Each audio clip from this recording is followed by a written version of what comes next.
Anda. Ketika pandemi ini sampai saat ini masih belum jelas kapan berakhir. Sekalipun vaksin sudah kita datangkan, tetapi kita masih belum tahu kapan kemudian kita akan mulai divaksin. Kekhawatiran selanjutnya selain dari faktor ekonomi yang kemudian sangat terdampak akibat pandemi, berikutnya adalah berkaitan tentang ketahanan pangan. Tentu kita ingin tahu berapa banyak kemudian stok beras saat ini, karena beberapa negara yang selama ini merupakan daerah yang mensupport kebutuhan beras kita menutup keran ekspornya ke Indonesia. Tentu ini menjadi kekhawatiran tersendiri, apakah beras yang kita butuhkan termasuk kebutuhan pangan lainnya mampu mencukupi kebutuhan 260 juta lebih penduduk Indonesia. Untuk itulah pada malam hari ini Indonesia Business Forum mengangkat tema berkaitan tentang pandemi, krisis pangan mengancam. Saya sudah bersama dengan 3 orang narasumber di studio dan juga 1 orang narasumber yang terhubung melalui video conference. Saya perkenalkan satu persatu. Yang pertama adalah Menteri Pertanian, Bapak Syahrul Yassin Limpo. Pak Menteri, selamat datang. Tahun baru juga. Terima kasih Pak Menteri, dan tentunya tetap sehat ya Pak. Sehatlah, amin.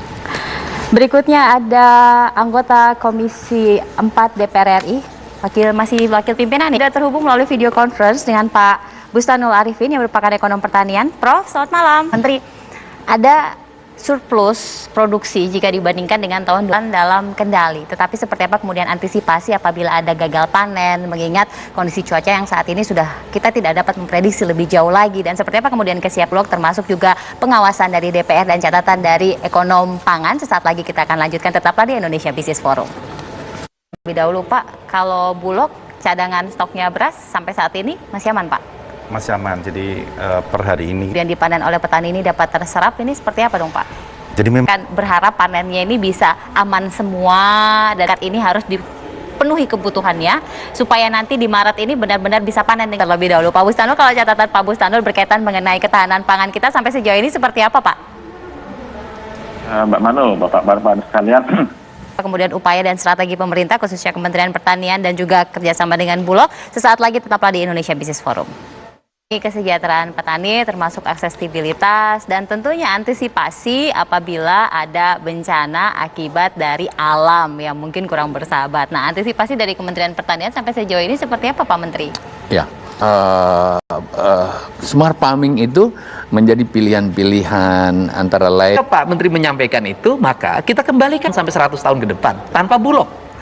Yang ketiganya juga biayanya jauh lebih murah. Ada catatan tersendiri karena tadi Pak Menteri sempat sampaikan bagaimana kita membuka lahan dan sebenarnya sudah ada lahan yang bisa dimanfaatkan lebih lanjut lagi. Nah, seperti apa kemudian catatan dari Pak Bustanul dan Bulog mengupayakan agar gabahnya bisa terserap semua? Sesaat lagi tetaplah bersama kami.